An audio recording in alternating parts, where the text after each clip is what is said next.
Salam alaikum. Ce soir, je vais vous présenter la subordonnée condition. Je présente la leçon. C'est dans le cadre de la période 6, la séquence didactique 3. Séance longue. Les objectifs sont au nombre de 2. D'abord, identifier la subordonnée de condition et maîtriser les subordonnants qu'il introduit, c'est-à-dire les moyens de liaison. Deuxième objectif, c'est maîtriser les différents rapports entre la principale et la subordonnée. Puis le dernier objectif que je n'ai pas écrit, c'est un objectif transfert. Une fois tous ces outils sont maîtrisés, il faut les utiliser ou avoir l'habitude ou apprendre à les utiliser pour embellir ces tournures syntaxiques et stylistiques.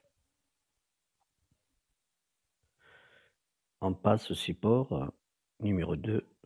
Vous avez ici un dialogue entre deux personnes. On cherche, selon la consigne, une promesse avec une condition qui s'y rattache. Je vais vous lire le dialogue. L'enfant s'adresse à son papa en disant « Papa, j'aimerais bien que vous m'achetiez une console. » Le papa réplique « D'accord, fiston, mais à une condition. » L'enfant reprend « À quelle condition, papa ?» Le papa riposte « Il faut que tu obtiennes de très bonnes notes dans toutes les matières, et dans le cas contraire, tu n'auras sûrement pas la console. » L'enfant reprend « D'accord, papa, je ferai de grands efforts et j'aurai d'excellentes notes. » Le papa finit le dialogue en disant « Si tu travailles bien, tu auras ta console. » Comme vous voyez, on nous demande de chercher une condition rattachée à une promesse. D'abord, il y a une demande de l'enfant à son père. Il lui demande de lui acheter une console. Ce qui montre que le père a accepté la demande de son fils et d'accord, fiston, sauf que cette demande est conditionnelle, c'est-à-dire il est rattaché à une condition, surtout avec le terme « mais » qui signifie l'opposition. Ça signifie qu'il y a une condition d'abord qu'il faut accomplir. L'enfant sait que cette acceptation, cet accord de son père n'est pas un accord ouvert, mais relié à la condition. Lui demande de lui préciser de quoi il s'agit exactement. Le papa lui précise qu'il faut obtenir de très bonnes notes dans toutes les matières. Car dans le cas contraire, ça veut dire si la condition n'est pas faite, automatiquement l'accord est annulé. Tu n'auras sûrement pas de console. Maintenant, l'enfant comprend qu'il faut d'abord faire la condition, l'assouvir, l'accomplir. Il promet donc à son père de faire de grands efforts et d'avoir d'excellentes notes. Ainsi, le père, en attendant l'exécution de la condition, il finit en disant ou en prononçant une phrase complexe qui commence par une subordonnée de condition. Si tu travailles bien avec le mode indicatif, le temps présent de l'indicatif, virgule, à principal, tu auras ta console. Donc, il lui promet la console, sauf qu'il va l'avoir à la condition de bien travailler. Maintenant, si tu travailles bien, c'est la subordonnée circonstancielle de condition. On veut l'identifier, c'est-à-dire la caractériser, donner une définition de ce qu'est la subordonnée de condition. Je reviens au numéro 1. C'est quoi la subordonnée de condition? Il s'agit d'une proposition, c'est-à-dire une petite phrase qui contient un verbe. Cette petite phrase, il indique l'action qu'il faut accomplir. Et je souligne le terme « il faut ». Il faut la faire, il faut l'accomplir, l'assouvir. Car sinon, on ne réalise pas le fait promis dans la principale. Généralement, il y a une promesse dans la principale qu'on obtient dans le cas où on aurait fait la condition. Cette subordonnée, il est introduite par soit une conjonction de subordination à l'exemple de si, ou bien des locutions conjonctives de subordination qui vont nous donner les circonstanciels de condition, ou bien également on peut avoir des locutions prépositives de subordination qui introduisent ce qu'on appelle l'infinitif de condition. Qu'il soit l'infinitif de condition ou la circonstancielle de condition, celle-ci occupe grammaticalement la fonction d'un complément circonstanciel de condition du verbe de la principale auquel elle est rattachée.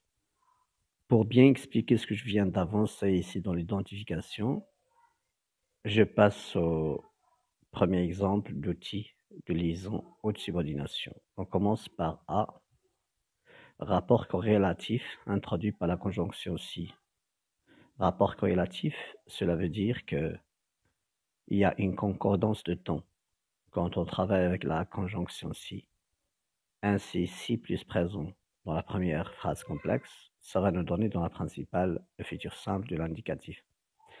Si tu travailles bien, virgule, tu réussiras cette année. Deuxième corrélation, concordance de temps. Si tu travaillais à l'imparfait bien, tu réussirais cette année au conditionnel présent. Puis la dernière corrélation, si tu avais bien travaillé, tu aurais réussi cette année. C'est plus que parfait après si, et dans la principale où est la promesse, on aura le conditionnel passé. En bleu, ce qu'on appelle proposition subordonnée circonstancielle de condition, parce que c'est là où il y a le subordonnant. Et en bleu olivier, ou vert olivier, vous avez la proposition principale. Puis une flèche qui va de l'une à l'autre avec deux têtes pour dire que l'ordre de la principale à subordonner est aléatoire, c'est-à-dire réversible. On peut commencer comme ici par la subordonnée suivie de la principale, comme on peut également inverser en disant, par exemple pour la première corrélation, au lieu de si tu travailles bien, tu réussiras cette année, on peut dire tu réussiras cette année si tu travailles bien. Ainsi, on peut faire la même chose pour les autres corrélations. Maintenant, la question, même si on a très bien saisi les règles de concordance de temps qu'introduit le si, la conjonction de subordination conditionnelle, il faut se poser la question quand est-ce que je peux utiliser la première, la seconde et la troisième. Maintenant, pour vous aider à répondre à cette question, qui est pragmatique, qui est obligatoire, qui est importante, beaucoup plus importante, même si vous avez bien saisi la conjugaison des temps avec si, la conjugaison en temps des verbes avec si. La question c'est clair que la phrase complexe est dite comme énoncée à un élève, dont on attend l'exécution de la condition de bien travailler pour obtenir la promesse de la réussite à la fin de l'année. Maintenant, quand est-ce que je peux prononcer la première, la seconde, la troisième? Est-ce que c'est au début de l'année, au milieu de l'année ou à la fin de l'année? On prend surtout aussi, pensez surtout au temps et au mode employé dans chacune. Si tu travailles bien, ça signifie que c'est le présent de l'indicatif dans la condition. Autrement dit, c'est un présent duratif. L'enfant a suffisamment de temps pour faire cette condition du bon travail. Et qu'est-ce que lui promet? On lui promet la réussite. Mais comment on fait cette promesse? On utilise le mode indicatif, le futur simple, qui est un futur lointain, plus lointain que le futur antérieur et le futur proche. Donc c'est à la fin de l'année.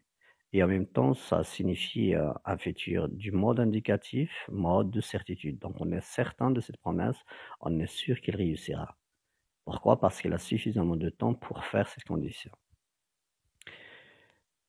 Pensez maintenant à la seconde. Regardez bien ce qu'on promet. C'est la réussite. On a changé de mode. Ce n'est plus le mode certitude, c'est devenu le mode d'incertitude. Alors d'où vient le fait qu'on n'est plus sûr de cette réussite à la fin de l'année?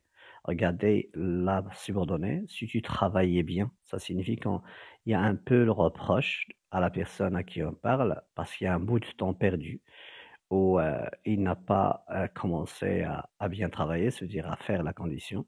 Ainsi, le temps qui reste n'est pas suffisant, et parce qu'il n'est pas suffisant pour assouvir ou accomplir la condition, également, par la voie de conséquence, on n'est plus sûr est-ce qu'il va ou non réussir. Ainsi, on ne va pas utiliser le futur simple, mais on va utiliser le conditionnel présent qui est un mode étant de l'incertitude.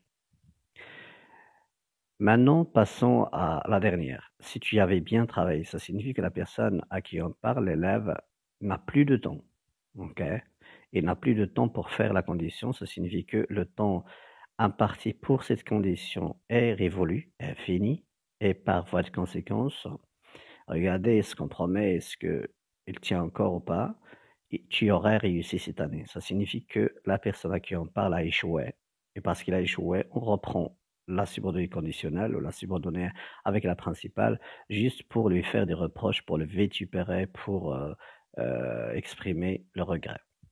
Si tu avais bien travaillé, tu aurais réussi cette année. Ça signifie que la phrase n'est pas prononçable au début de l'année ni au milieu, mais à la fin de l'année, après l'affichage des résultats des élèves, la plupart ont réussi et la personne à qui on parle a échoué.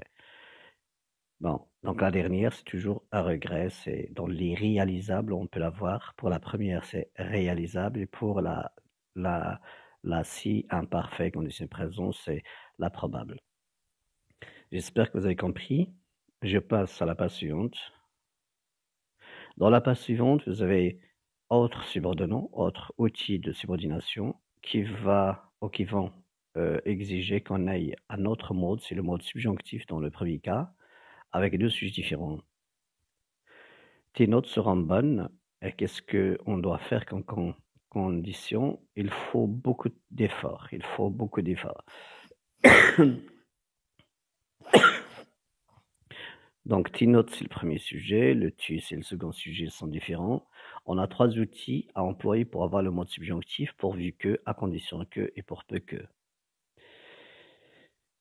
Tes notes seront bonnes pourvu que tu fasses beaucoup d'efforts, ou à condition que tu fasses beaucoup d'efforts, et puis pour peu que tu fasses beaucoup d'efforts.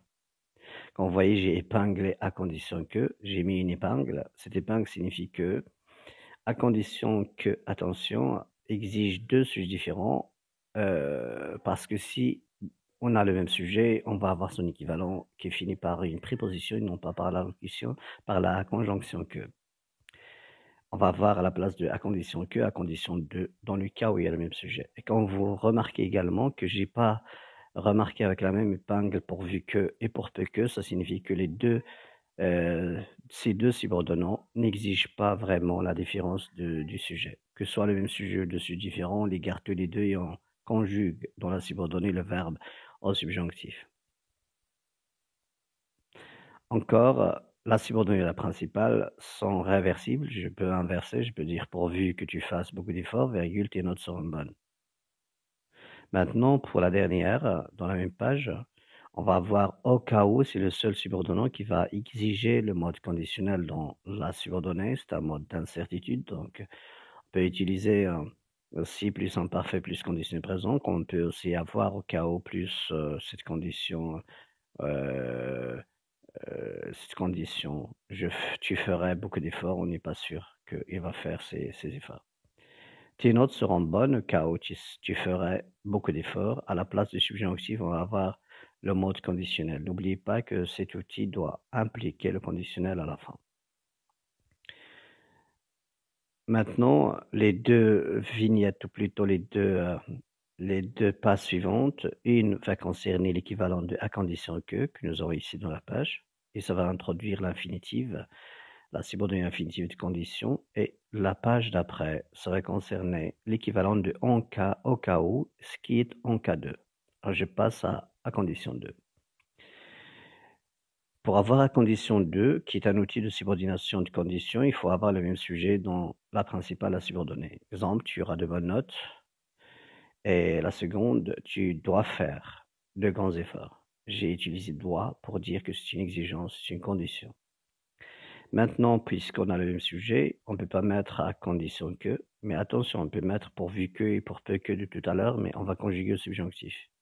Et si on travaille uniquement avec la condition 2, qui est important à signaler ici, qui va introduire ce qu'on appelle la proposition subordonnée infinitive de condition, et d'où vient le fait qu'il n'est pas circonstanciel, mais infinitif.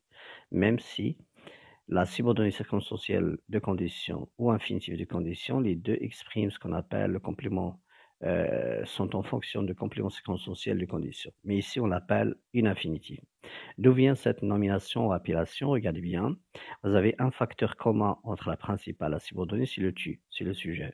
Et parce qu'on a le même sujet, ce qu'on fait quand on met à condition 2 comme outil de subordination, le tu répété, on va en factoriser, c'est-à-dire on va l'effacer, on va factoriser avec le tu, on l'efface, et on obtient, tu auras de bonnes notes à condition de. Le 2 de la fin de cette locution prépositive de subordination fait que le verbe qui était conjugué au futur simple, faire, doit devenir à l'infinitif. Pourquoi?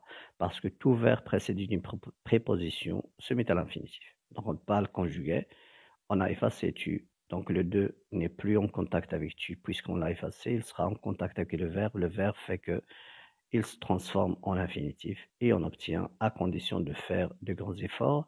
À condition de faire de grands efforts, ça s'appelle proposition parce qu'il y a un verbe, subordonné parce qu'il est relié à la principale, infinitif parce que son verbe n'est pas conjugué, et puis de condition parce qu'il est en fonction de C.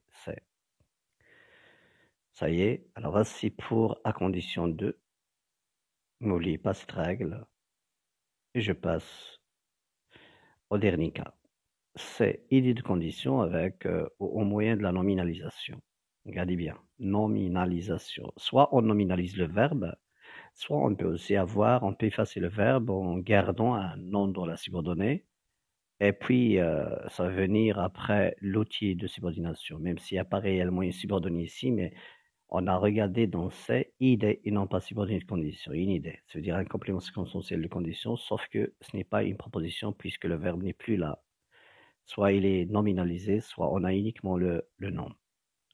Tu réussiras certainement en cas de ton bon travail. Le tu devient ton, adjectif possessif. Bon, bien, qui était rattaché ou relié au verbe, adverbe du verbe. Le verbe est devenu un nom, l'adverbe va devenir l'adjectif. Puisque le verbe est devenu un nom, l'adverbe qui le modifie ou modifie son sens sera transformé en adjectif qualificatif et on obtient la phrase suivante. Tu réussiras certainement en cas de ton bon travail durant toute l'année.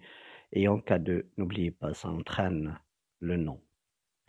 Et j'espère que vous avez très bien compris. Regardez encore pour en cas de ton bon travail durant toute l'année, ne contient pas du tout de verbe, donc c'est pas une proposition, ce sera uniquement un complément circonstanciel de condition relié au seul verbe de la phrase, donc il n'y a pas une phrase complexe, il y a une phrase simple normalement. Ok, merci beaucoup, c'est la fin de la leçon.